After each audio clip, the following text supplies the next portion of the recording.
जय बोल शालिग्राम महाराज की जय। आइए कथा का श्रवण करते हैं। आज कार्तिक मास का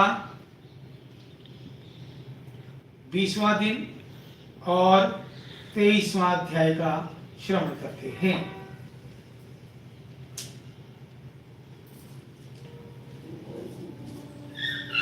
ऋषि बोले, विष्णु जी के पांव से उत्पन्न गंगा जी की कथा कहो।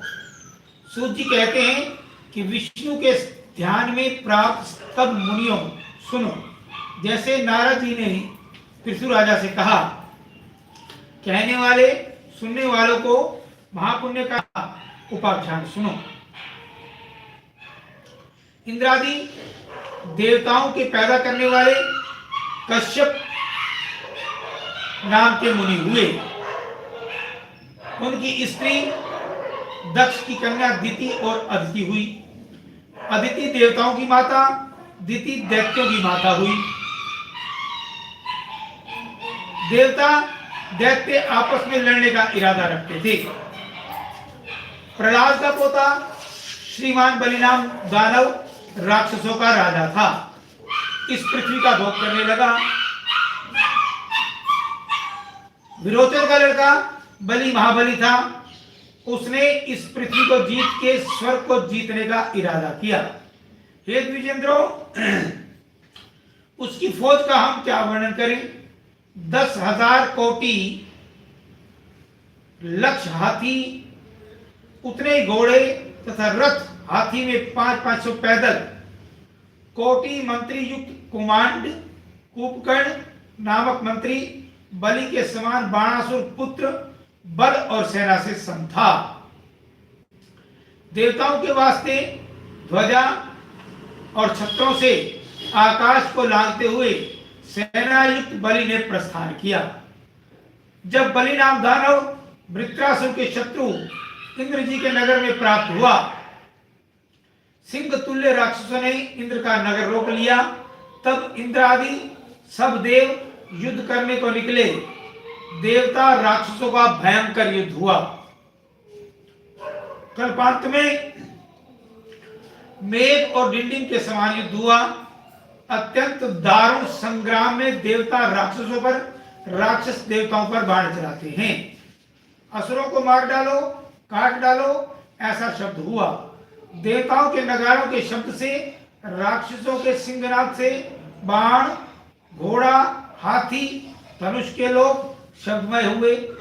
देवता दैत्यों के बाणों से उठी अग्नि सब देख लोग अकाल में प्रलय मारने लगे।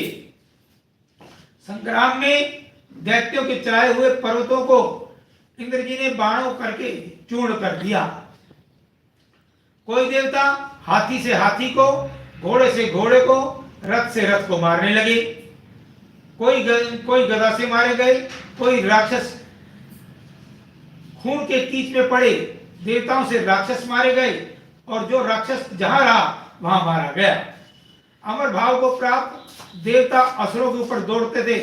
उसके ऊपर मारे गए राक्षस सब मिलकर के बहुत तरह के शस्त्रों से देवताओं को मारने लगे। पत्थर, भित्तिपाल, पिस्तौल, तलवार, फरसा, तोमर, परिघ, छुरी, भाला, चक्र, शंकु, मूसल, अंकुश, लांपल, पैटिश, शूल, कुठार, पाश, बाण, मुगदर, इनको राक्षसों से मारने लगे। रथ, हाथी, घोड़े, पैदल, इनसे संग्राम बढ़ने लगा। देवता भी राक्षसों पर अनेक तरह के हथियार चलाने लगे। इस प्रकार हजारों वर्ष दारुण होता रहा। फिर राक्षसों का बल बढ़ने पर देवता देवलोक को छोड़ करके भाग गए और पृथ्वी में घूमने लगे। नारायण भक्ति में लगे बलि दानव 3 लोक में राज्य भोग करने लगे। महालक्ष्मीवान दैत्यों का इंद्र बलि यज्ञ करने लगा।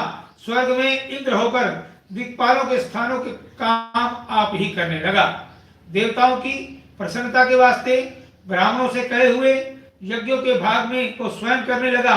देवताओं की माता अदिति अपने लड़कों को दुखी देख दुखी हुई।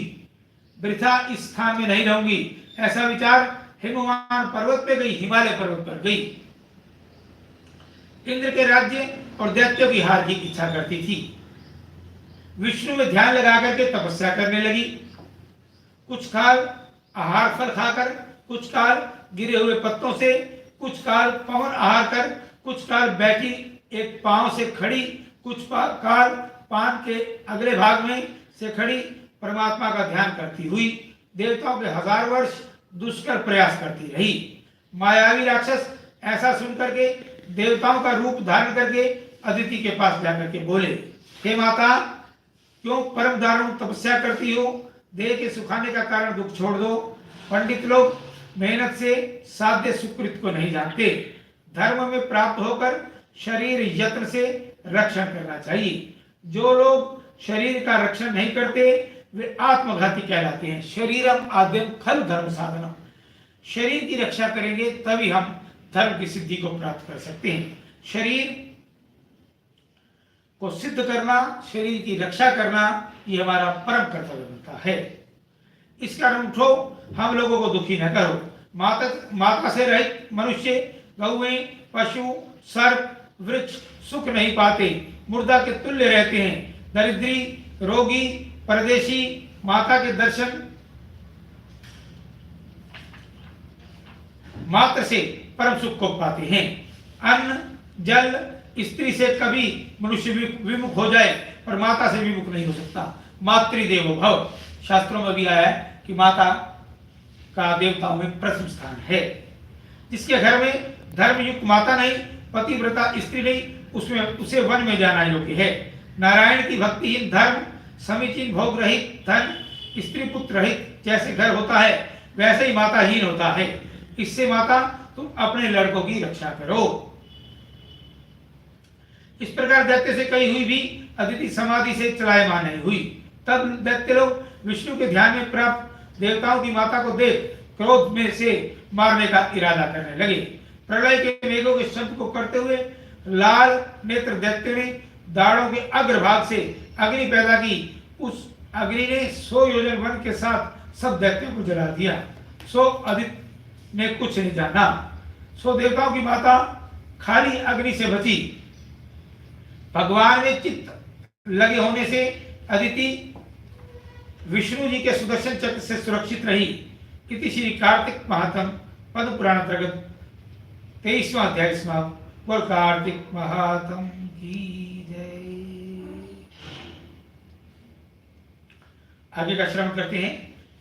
ऋषि बोले कि हे सूत, आश्चर्य की कथा तुमने कही, अग्नि ने अदिति को क्यों नहीं जलाया? अत्यंत आश्चर्य के कारण अदिति के तेज का कहो। महाबुद्धिमान सज्जन परोपकारी होते हैं। सूत जी कहते हैं कि हे विप्रो, सुनो, हरि भक्ति में प्राप्त ध्यानरत भक्तों का महात्म कहने को कौन समर्थ है? जिस स्थान में भगवान का भक्त है उसी स्थान में ब्रह्मा, विष्णु, महेश देवता सिद्ध रहते हैं। जिनके नाम लेने से सब उपद्रव नष्ट होते हैं। ध्यान का तो कहना ही क्या, जिससे अदिति को अग्नि और दैत्य से बाधा नहीं हुई। विष्णु जी के स्मरण मात्र से सब दुख नष्ट होते हैं। तब प्रसन्न वदन, कमल नयन, शंख चक्र गदा धारण किए भगवान अदिति के समीप प्रकट हुए। और विष्णु भगवान की जय। कुछ हास्य से दीप्यमान दांतों की प्रभात दीप्ति से दीप्यमान भगवान पुण्य हाथ के स्पर्श से कश्यप जी की स्त्री अदिति से बोले, हे देव माता, तुमसे बहुत काल आराधना किए हुए हम प्रसन्न हैं। तुम्हारा कल्याण होगा। वरदान मांगो जो तुम्हारे मन में है, डरो नहीं। हे महाभागे, निश्चय से कल्याण होगा। चक्रधारी देव से कही गई अदिति सब लोगों के सुखकारी भगवान को प्रणाम करके स्तुति करने लगी। हे देव, हे देवेश, सर्वव्यापी तुम्हें नमस्कार है। सतगुण रूपी इत्यादि से लोक के व्यापार के कारण हो। बहुरूप, अरूप, अद्भुत रूप, निर्गुण, सगुण रूप तुम्हें नमस्कार है। लोकनाथ, परम ज्ञान रूप, भक्तवत्सल, मंगलात्मा तुम्हें नमस्कार है। जिनके अवतार को मुनि लोग पूजते हैं, अभीष्ट देने वाले उन आदि पुरुष देव को नमस्कार। जिनको वेद और पंडित लोग नहीं जानते उनको नमस्कार। हे महाबलियों के मायावी, जिनका दर्शन मायावी उपद्रव को नाश करता है, जगत रूप जगत पालक लक्ष्मीपति को नमस्कार है। दया के समुद्र त्यक्त संग शांत लोगों को अपने साथ रखते हैं और संग रहते हैं उन देह की वंदना करते हैं। जिनके पांव की सेवा करके भक्त लोग परम सिद्ध को प्राप्त हुए उनको हम प्रणाम करते हैं। यज्ञ के ईश्वर, यज्ञ में स्थित, यज्ञ के फलदाता, यज्ञ के प्रबोधकर्ता को नमस्कार है। पापी अजामिल, जिनका नाम कहने से परम धाम को प्राप्त हुआ, लोक के साक्षी उनको वंदना है। अजामिल की कथा श्रीमद् भागवत पुराण में आती है। जीवन भर उसने भगवान का नाम नहीं लिया, लेकिन उसके पुत्र का नाम नारायण था। अंतिम समय में जब वो अपने पुत्र को नारायण नारायण करके बुला रहा था तो उसका मोक्ष हो गया। बोल विष्णु भगवान की जय, बोल लक्ष्मी नारायण की जय। जिनके माया रूपी पाश में बंधे ब्रह्मादिक देवता आज भी बड़े भाव को नहीं जानते, सबके नायक उनको नमस्कार है। जो परमात्मा को नहीं जानते उनको दूर के समान मालूम होता है। प्रमाण रहित सद्भाव वाले ज्ञान साक्षी देव को वंदना है। जिनके मुख से ब्राह्मण, भुजा से क्षत्रिय, जंघा से बनिया, पांव से शूद्र पैदा हुए, जिनके नेत्र से चंद्र, मन से सूर्य, मुख से इंद्र और अग्नि, प्राण से वचन पैदा हुए, इंद्र, पवन, चंद्र, रुद्र, यमराज, अग्नि, कुबेर, वरुण, सूर्य आप ही हो। देवता, वृक्ष, पर्वत, पिशाच, राक्षस, सिद्ध, गंधर्व, नदी, भूमि, समुद्र आप ही हो। जगत के मालिक आप हो, जिनका नाम परम ब्रह्म, सो तुम मेरे लड़कों की रक्षा करो। देव माता अदिति इस प्रकार स्तुति नमस्कार करके बोलने लगी, हे देवेश अनुग्रह करो, मेरे लड़कों को कंटक रहित राज्य दो। हे प्रभु अंतर्यामी, सब जीवों को ईश्वर आप सब जानते हो, हमको मोहित क्यों करते हो? फिर भी जो हमारे मन में है सो तुमसे कहूंगी। हे देवेश, मेरे लड़के राक्षसों द्वारा पीड़ित हैं, दिति के लड़के मेरे लड़के हैं, इससे उनको मारो नहीं, किसी दूसरे यत्न से मेरे लड़कों को राज्य दो। शत्रु होते हुए भी अपनी बहन के बच्चों के मरने के लिए उसने कामना नहीं की। उसने कहा अदिति ने कि राक्षस भी मेरी बहन के बच्चे हैं, बेटे हैं, और वो मेरे पुत्र समान हैं, आप उन्हें भी मत मारें, लेकिन मेरे लड़कों का राज्य, उनका वैभव वापस ला करके दे। इस प्रकार कहे हुए प्रसन्न देवेश भगवान अदिति को आनंदित करते हुए बोलने लगे, हे देवी, हम प्रसन्न हैं, तुमसे किए गए इस स्त्रोत को का जो मनुष्य पाठ करेंगे वे धन धान्य से कभी रहित नहीं होंगे, अंत में मेरे परम पद को प्राप्त होंगे। अदिति बोली, हे देव, हम तुमको धारण करने को समर्थ नहीं है। हे अनग, स्तुति करने लायक तुम्हारे रोम रोम में ब्रह्मांड है, वेद देवता जिनका भाव नहीं जानते हैं। हे देवेश, हम तुमको कैसे धारण करेंगी?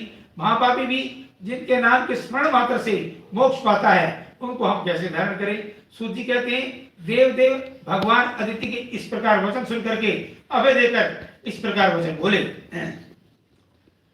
हे महाभागे, तुमने सत्य कहा, इसमें कोई संशय नहीं, फिर भी सुनो, गुप्त से गुप्त कहेंगे। हे बाले, राग शत्रु भाव रहित मेरे भक्त पाप रहित सदा मुझे धारण करते हैं।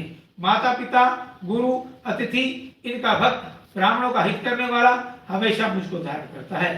पुण्यतीर्थ सत्संग लोक के अनुग्रह में प्राप्त हमको हमेशा धारण करता है। तुलसी, गौ नाम का स्मरण, इनकी सेवा करने वाले हमको धारण करते हैं। परोपकारी, दूसरे के द्रव्य की अभिलाषा नहीं करते, दूसरे की स्त्री में नपुंसक हमको सदा धारण करते हैं। हे देवी, तुम्हारे पति ही प्राण है, जीवन के हित में रत हो, इससे तुम्हारा लड़का होकर शत्रु कुल का नाश करेंगे। देवेश भगवान इस प्रकार देवताओं की माता से बोल अपने कंठ की माला और अभय ध्यान देकर के अंतर्ध्यान हो गए। बोल विष्णु भगवान की जय, बोल शालिग्राम महाराज की जय। आनंदित मन से देवताओं की माता दक्ष प्रजापति की कन्या लक्ष्मीपति को प्रणाम ने समय में दीप्यमान पुत्र को उत्पन्न किया। शंख, चक्र, दंड, कमंडलु, अमृत, कलश, दही, अन्न हाथ में, रूप वामन, 1000 सूर्य का तेज, कमल नयन, तब आभरण युक्त पीताम्बर धारण किए, मुनियों से स्तुति करने लायक, सब लोगों के नायक, आविर्भूत भगवान को दे कश्यप जी महाराज ध्यान प्रणाम करके हाथ जोड़ करके स्तुति करने लगे। पर वामन अवतार संसार के कारण, सबके पार, सबके दैत्यों के रक्षकर्ता, तुम्हें नमस्कार है। भक्तजन के प्रिय, सज्जन के आनंद दाता, दुर्जन के नाश करता, जगदीश्वर, ऐसे तुम्हें नमस्कार है। कारण से वामन रूप, त्रैविक्रम, अमित पराक्रम, धनुष, चक्र में नमस्कार है। क्षीर सागर में सोने वाले, समीचीन भक्त के मन में स्थित, सूर्य आदि से ज्यादा तेज धारण किए, पुण्य कथा द्वारा प्राप्त तुम्हें नमस्कार है। सूर्य चंद्र तेरे नेत्र हैं, यज्ञ फलदाता, सज्जन प्रिय, यज्ञ में शोभित तुम्हें नमस्कार है। कारण के कारण, शब्दादि रहित, दिव्य सुख देने वाले, भक्त जन प्रिय, ऐसे तुम्हें नमस्कार है। ब्रह्म के नाश करता, मंगलाचल के धारण करता, यज्ञ सुपरिणाम हिरण्याक्ष के नाशकारक, तुम्हें नमस्कार है। वामन, परशुराम, रामचंद्र, कृष्ण को नमस्कार है। लक्ष्मीपति, सुखदाई, स्मरण मात्र से पीड़ा के नाश करता, तुम्हें बारंबार नमस्कार है। जो कोई इस वामन जी के स्तोत्र को 3 काल पाठ करे, उनके धन, धान्य, आरोग्य, संतति का आनंद हमेशा रहे। लोक के पवित्र करता वामन जी महाराज इस प्रकार कश्यप जी का वचन सुनकर के हंसते हंसते बोले, पिताजी हम प्रसन्न हैं, तुम्हारा कल्याण हो, थोड़े काल में तुम्हारे मनोरथ सिद्ध होंगे। हमने 2 बार तुम्हारे यहाँ जन्म लिया, फिर भी लेंगे। इस प्रकार बोल करके भगवान बाल भाव को प्राप्त हो गए। इतने में बलि नामक दैत्य ने यज्ञ का प्रारंभ किया। शुक्राचार्य नाम गुरु और मुनि गणों से युक्त उस यज्ञ में लक्ष्मी समेत विष्णु जी बुलाए गए। हवि लेने के वास्ते ब्रह्मवादी मुनियों से मिले हुए बड़े ऐश्वर्य वाले बलि के यज्ञ में वामन नाम महाविष्णु आए। बोल वामन अवतार की जय। उन्होंने कुछ हंसी से सब लोगों को मोहित किया। बलि के सामने मानो हवि लेने को आए हैं। अच्छा, खराब, जड़, पंडित, जो भी कोई भक्त हो वहां भगवान रहते हैं। वामन जी को देख ब्रह्मवादी ऋषि लोग ज्ञान दृष्टि से नारायण जान उठे। यह कारण जान शुक्राचार्य एकांत में बलि से बोले, इति श्री पद्मपुराण अंतर्गत कार्तिक महात्म 24वां अध्याय समाप्त। बोल कार्तिक महात्म की जय। आगे की कथा का श्रवण कल की कथा में करेंगे। आज के लिए इतना ही। बहुत बहुत धन्यवाद। चैनल में कथा श्रवण में यदि आनंद आ रहा हो तो चैनल को जय तेंद्रा चैनल को लाइक, शेयर और सब्सक्राइब करते रहें। बोल विष्णु भगवान की जय। बोल कार्तिक महात्म की जय।